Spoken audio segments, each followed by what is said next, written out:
আমি আপনাকে কথা বলি, আমি বিষয়টা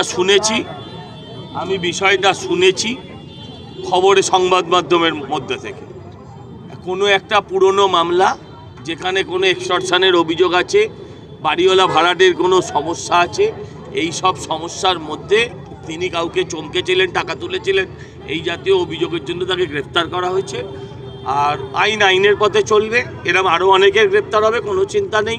আর আপনাকে আরেকটা কথা বলে যাই, সেটা হচ্ছে আমায় যেমন সমস্যা করেছিল নির্বাচনের আগের দিন আর ফল বেরোনোর পরের দিন, ওই ফেসবুকে দাঁড়িয়ে দাঁড়িয়ে আমার ভুল হয়ে গেছে, আমি হাতে ধরছি পায়ে ধরছি বলে অনেকবার ক্ষমাও চেয়েছিল।